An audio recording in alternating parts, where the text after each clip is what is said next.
Hi, everyone. This is Jay Rosenzweig, the founder and CEO of Birthparentfinder.com.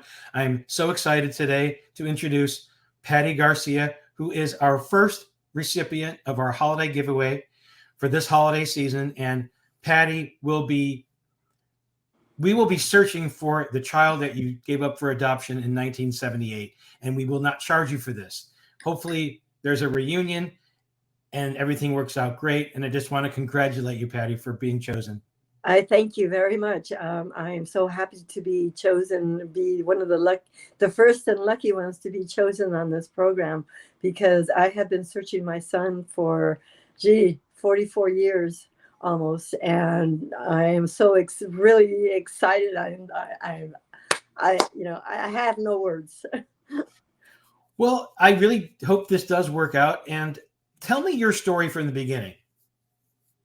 Well, I at the time was 19 years old, and I met my son's father, and I got pregnant, and my parents took me to Tijuana to go get me a test, because they didn't know what was going on with me, because I was throwing up every morning, and they didn't know what the cause of it was. So they took me all the way to Mexico to get a pregnancy test, and they found out that I was pregnant.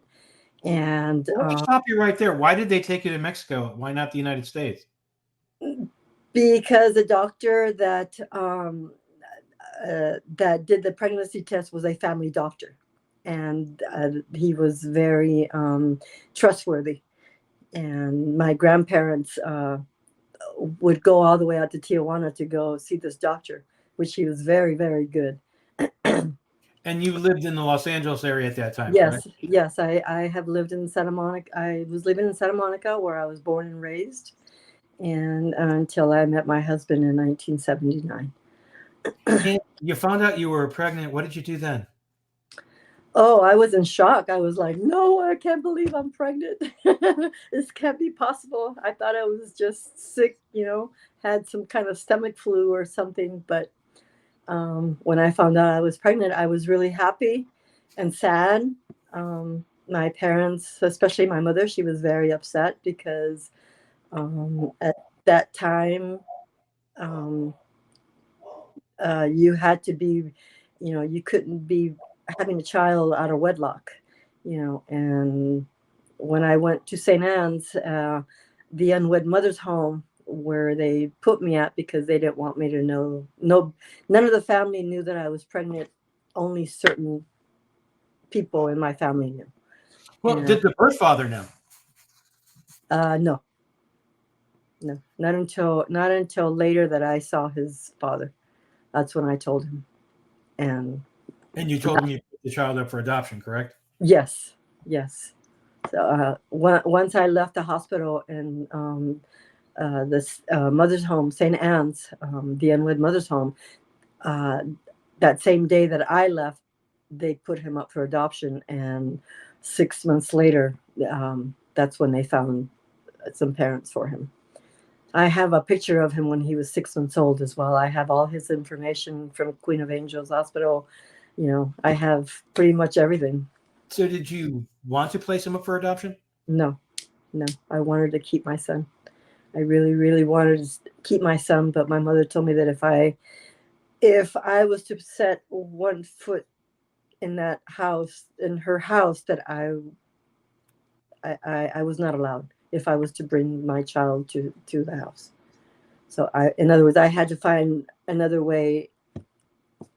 I didn't have a job. I didn't have, I didn't have any money. I had nowhere to go. Right. Is Really? your mother still alive? Yes. And how does she feel about that now? She asks me every once in a while about him, where he's at, if I know anything about him, and I just tell her no, that I have been searching, but no luck.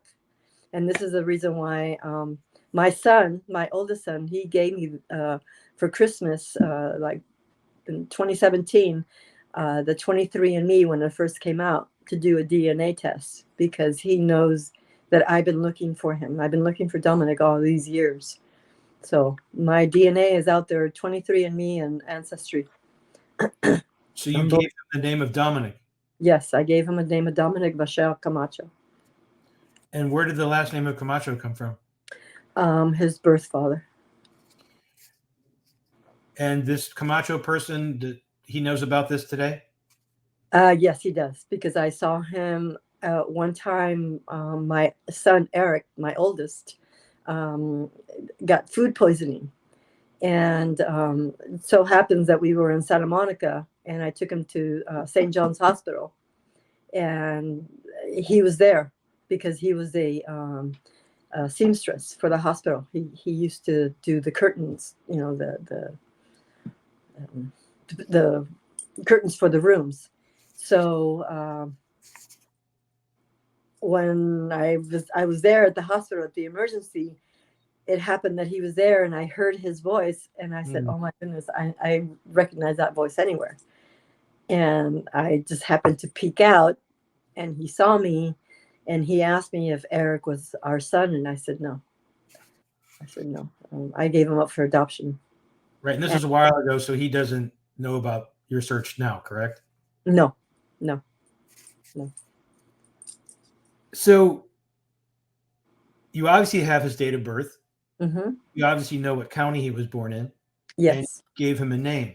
yes. So I'm 100% sure, based on my experience and what information I have access to, that I Uh-huh. will find him for you. Okay. And it won't take long. I pray every day for him. I pray and I wish and I pray to God that, that hopefully soon I will find him. He will. And I'm hoping this works out well for you for Christmas. That is that would be the most beautiful gift in the world, because my father right now, he's not doing too well. And I Didn't really you tell me want to that meet my grandfather. I'm sorry? didn't you tell me that your father, you said he's not doing well and it would be his dream to meet his grandson? I think so, yes. Did he I, say that to you? I'm sorry. No, he hasn't. My dad is a very he doesn't speak much. He doesn't say very much, but I don't know. I feel like I'm a mind reader, or I can read people's minds sometimes. I don't know, but I know he wants to meet his grandson. And then your sons, how important for them Oh, to. you just don't know. You just don't know how important it is for them to meet their brother, because like I He said. is 6 years older than your oldest son? I'm sorry. The child you placed for adoption would be 6 years older than your oldest son? No, he's Eric was born in 1980, and Dominic was born in 78.